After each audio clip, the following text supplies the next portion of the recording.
and welcome to the Behavior Education Connection, the podcast that works to connect the world of behavior analysis and the world of education. We focus on topics important to behavior analysts who work in the public schools and those who support them. Join us and spend time gaining insights and ideas as our host talks with fellow behavior analysts as well as other experts in the field.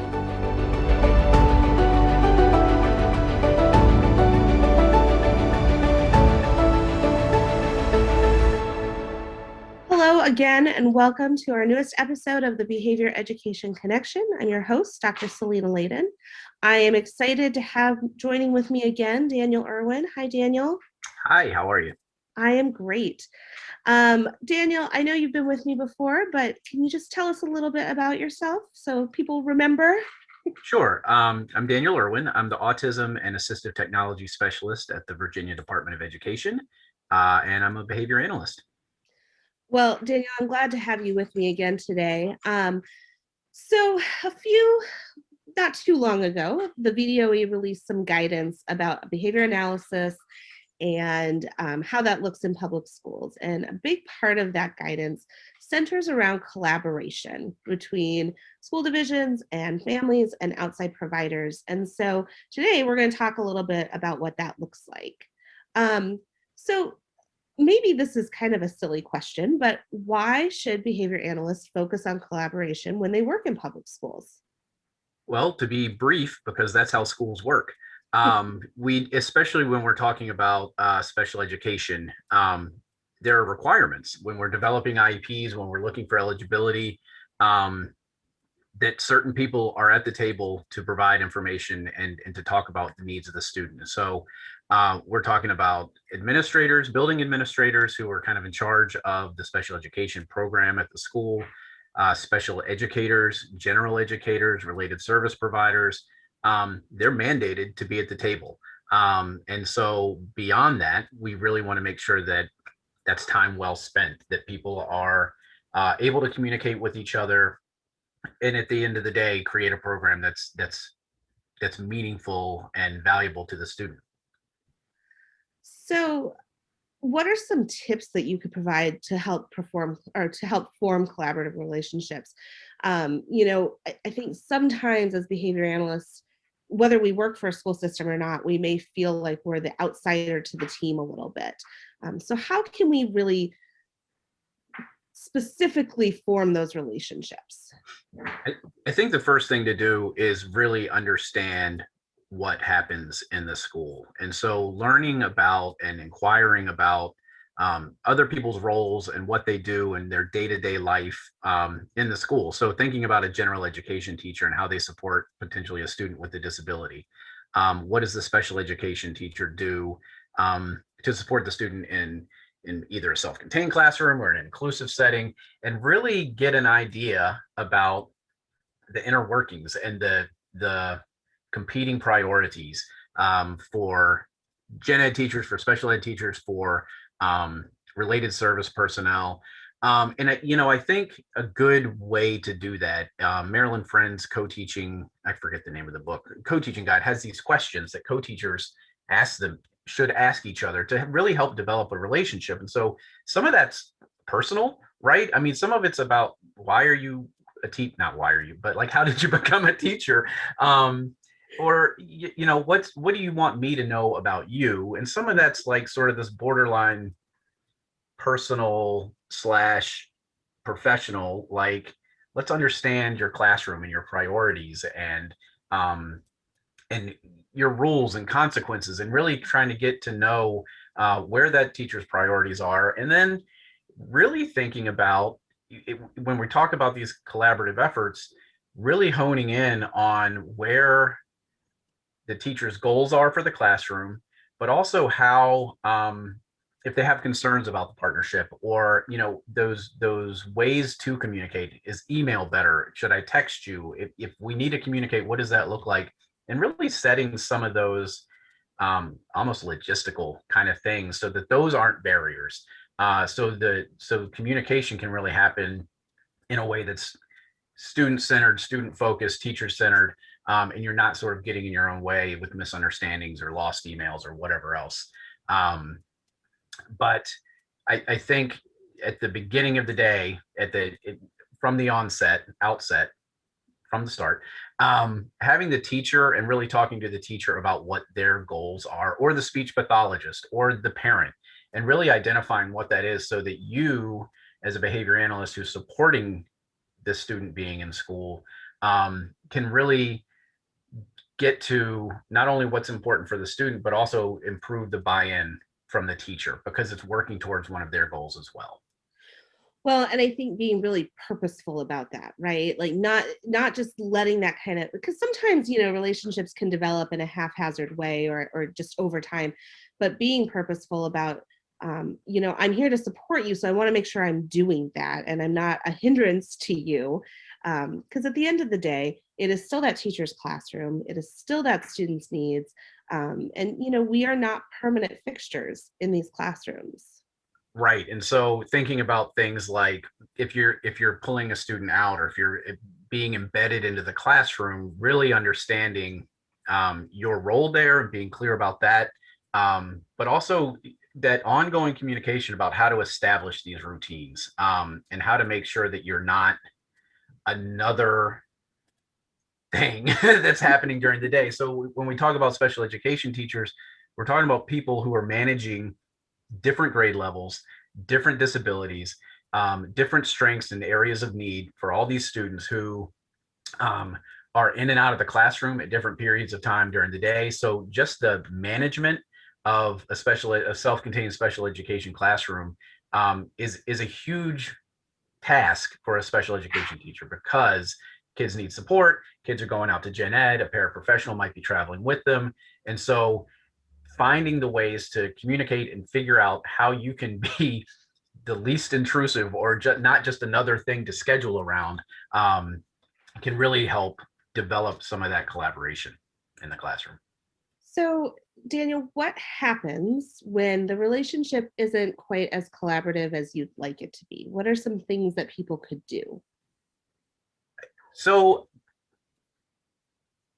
now I forget his name. Tim Griles has talked to our new SPED directors a number of times. And one of the things he talks about is sort of the skill will matrix, where you sort of look at the will of the person to make change and the skills that they have. And so really thinking about it sort of comes down to the why is this not as collaborative as I'd like it to be.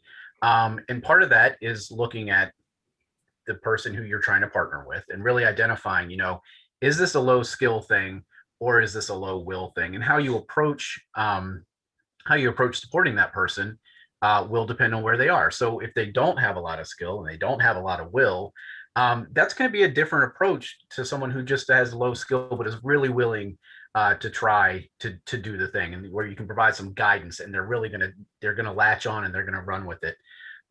If they've got sort of this high will but no high skill, but low will, how do we get them motivated, right? Like, so if we've got, a lot of times I think about new teachers who are fresh to the classroom and really want to make a difference, and they've got all these strategies, but maybe it just hasn't worked out the way they wanted to for whatever reason.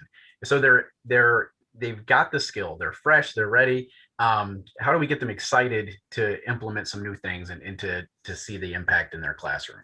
So that's one way to kind of think about how you're interacting with the teacher if that collaboration is not there. The other part of that is really thinking about yourself and thinking about how you have approached this relationship, and are there ways that, or strategies that you could use to help foster that relationship. And I think one of the ways to do that is to really find some low-hanging fruit and make the person's day easier, right?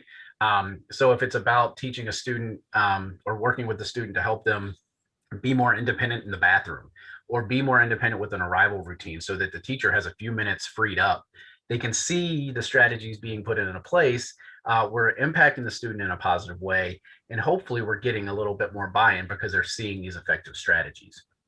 So in the classroom, I think being willing to do some of that, for lack of a better word, kind of grunt work, to really kind of build to show that you're there to work, show that you're there to help, um, can be really helpful. I think one of the other things to think about is really looking at the level of support the teacher gets from building administration, right? And so when we're talking about students who really need that high level specially designed instruction, a lot of building administrators, even those who are supporting special education, they may not have that background in special education. They've got a good grasp on the compliance piece of this. This is how often we've got to do triennials. This is what an IEP looks like. This is how I schedule it.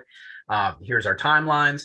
But when it comes to supervision of the program itself, they may not have the knowledge to understand some of the things that are happening in the classroom. And so getting them on board with what that looks like, being really communicative with them about why, what you're doing, what you're doing. You're putting in visual scheduling, you're putting in this level of support, you're reinforcing this behavior, not that behavior. So what that is, but also really getting into the why and being very specific about what this may look like along the way. So if we are implementing an extinction procedure, you got to let people know ahead of time this might spike up, but we're also working on communication so that the student has a more appropriate way to do what they need to do. And I'm here and I'm going to do that with you. Yeah. Like, I'm not going to let Absolutely. you experience that spike by yourself if you're not prepared to handle that spike in behavior. Yes. 100%. I really like the skill will matrix that you talked about. It sounds a lot like our can't do, won't do assessments that we do in behavior analysis, right? Yes. So what a nice way to kind of blend our fields with, what people may be familiar with already in education. So one of the things that I think is really important, and you've touched on this a little bit, but is creating that buy-in for teachers and administrators. Sometimes they've had a bad experience and they don't really want a behavior analyst in there. Sometimes they just don't understand what behavior analysis is, or what is it that this person's going to do for me that nobody else has been able to do, because I've had 30 different people in my classroom. So what are some ways that we can promote buy-in for teachers? And then you also mentioned administrators, so adding them into the mix as well. Well, I think the first thing, getting to know, you've got to have a relationship first. Right. And so behavior analysts might be in a classroom for a number of different reasons, right? They may be there as part of a division-wide kind of initiative to support classrooms for kids with more significant needs, right? And so that's just part of the infrastructure of the school division. We're here to coach. We're here to make sure that specially designed instruction is really tight and we're doing things with fidelity. And potentially, it depends, that teacher might be in there because they want to be in there. They really have an interest in supporting kids who might be nonverbal or might have behavioral challenges. And so the approach there is going to be different than a teacher who may be, from an evaluative standpoint, maybe on a plan of action or corrective action plan or whatever the division wants to call it, to help them improve the quality of their instruction or their classroom management or whatever it is on their plan. And so the way you would approach that person is very different, just because of the nature of the relationship. Okay. But I think you've really got to, at the beginning, establish some short-term goals and some long-term goals that you both agree upon, that you can continue to come back to as the environment changes, as staffing, as you go through changes and things either improve or schedules change or new kids come into the classroom, always being able to come back to those short-term and long-term goals, and reestablish that, reevaluate in really objective ways, if you're moving towards those goals, and if you still both agree that those are the goals that should be in place. And I think that's just sort of a kind of broad way to do that, is just to keep coming back to those agreed upon. Yeah, and I think I agree with all of that. I would add, for me, one of the lessons I learned is taking the time to let people get to know you too. I had started in another division and I'd been doing this a long time, and I kind of forgot that people didn't know me as well in the new division. And so they didn't know that I had walked with teachers down this path before, and they didn't know the things that I had done. And I had a paraprofessional flat out say to me, well, who are you to come in here and tell us what to do? You don't know what we do all day long. And in that moment, it occurred to me, she has no idea what I've done. And I don't mean that in like I'm an amazing person. She just has no idea that what my history and what my experiences have been. And so I took some time to talk about like, let's get to know each other a little bit. Let me hear about what you've done. Let me tell you a little bit about what I've done so that you know I'm not just coming in here as a set of eyes to tell you what to do, but that I have had these experiences. And I promise I'm going to work through this with you. Selena, I think that's such a good point that we're not just talking about getting to know the teachers and working on these things with teachers. The paraprofessionals are often the people in the classroom that are alongside the kids all day long, right? So the teacher is rotating in and out, but those paraprofessionals really have great knowledge of the student, how the student operates, the challenges they have. And so really developing those relationships with paraprofessionals. I've had the same exact experience where you come into a classroom and many times you don't have, there's not a lot of time, right? You've got 17 other schools you have to be at that day or that week. At least, and so you're trying to be efficient. But sometimes that efficiency mentality gets in the way of the effectiveness mentality, and really taking the time up front to develop those relationships, talk about yourself a little bit, and develop, I don't want to say relationships again, but something a little deeper than sort of this almost clinical professional. It really is about developing sort of some personal relationships and trust, that you're, again, like you said before, you're here to help. I'm going to be here with you through this, which sometimes you can be, sometimes you can't be. But when you are there, really demonstrating that, yeah, I'm bought in, I'm in, I'm here to help. I'm here, like, I will help collect data. I will help intervene. I will help all of these things when you are there. So just that trust and that that willingness to be a part of the process, not just a director of the process. So one of the other roles we haven't talked about that I personally have found these people to be my best allies sometimes are related service people, speech pathologists, occupational therapists. So what are some considerations around those people? I think it's really important to know, again, kind of going back to the way we think about interacting with teachers, understanding what they do, learning about what they do. So in some divisions, you'll have an SLP that's part of that school building. They're a big part of that school building's culture. In other divisions or other parts of the same division, you might have an SLP that's in 6 different buildings throughout the course of a week, and whose caseload is super high. So you may or may not sort of organically run into this person and have kind of that chat with them. And so one, it's about being really deliberate and